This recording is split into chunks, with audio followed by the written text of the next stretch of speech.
পিরোজপুর নাজিরপুর বৈঠাকাটা ভাসমান বাজার। বেলুয়া নদীর চলমান নৌকার ঐতিহ্যবাহী এই বাজার প্রতিদিন ভোর থেকে বসে ৪-৫ ঘন্টার জন্য। নদীবেষ্টিত কয়েক হাজার কৃষিজীবী জনগোষ্ঠীর পণ্য বেচাকেনার কেন্দ্র এই বাজার।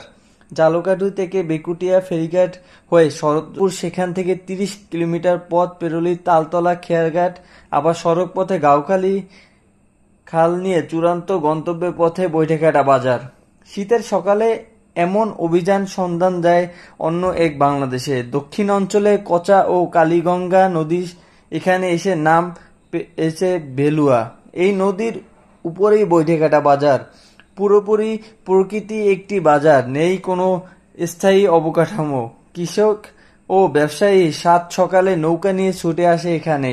তারপর সবজি চারা থেকে শুরু করে নানা রকম কৃষি পণ্য ঘিরে বসে কৃষক ও পাইকারি এই মিলন মেলার। বেচাকেনা যাই হোক, বাজারটিতে তেমন হা হুতাশ নেই কৃষকের। অন্য সব জায়গার মতো লোকসান গল্প খুব পাইকারের মুখে কম।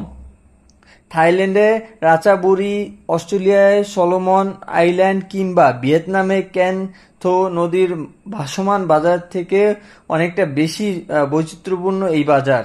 বাজারটিতে নামকরণ নিয়ে রয়েছে নানা লোককথা। কেউ কেউ বলেন বৈঠা নিয়ে মাটি কাটার পর ছোট নদী হয়, পরে সেটা ভাঙতে ভাঙতে এখন বড় নদী হয়েছে, সেই জন্যই এই নদীর নাম বৈঠাকাটা নদী। দক্ষিণাঞ্চলের কাছে এই বাজার এক গর্বের ঠিকানা। পিরোজপুরের অনেকেই এই বাজারটিকে তারা গর্বের মনে করে।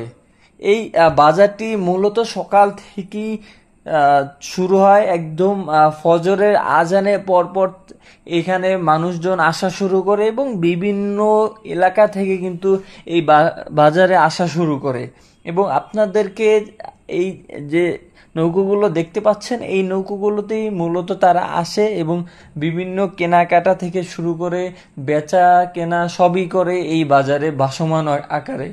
তারা নদীর উপরে যে বাজারটি রয়েছে সেই বাজারে তেমন একটা যায় না বললেই চলে, কিন্তু তারা নদীতেই এই নৌকাতেই সব কিছু পেয়ে যায়, চাল থেকে শুরু করে যাবতীয় সব জিনিসই। এবং এই এলাকাতে বিভিন্ন এলাকা থেকে পাইকাররা আসে এবং এইখান থেকে কেনাকাটা করে তারা ঢাকা সহ বিভিন্ন জেলাতে পণ্য সামগ্রী, যে কাঁচা বাজার বলেন, সবজি বাজার, সেগুলো কিন্তু নিয়ে যায়। এবং এখানে খুব স্বল্প মূল্যেই তরি তরকারি, তাজা সবজি পাওয়া যায়।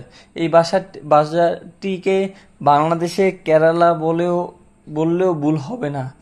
রাজধানী এবং বিভিন্ন জায়গার মানুষ এই বাজারটিকে চিনে থাকবে একমাত্র বাংলাদেশের বৈঠাকাটা ভাসমান বাজার নামেই।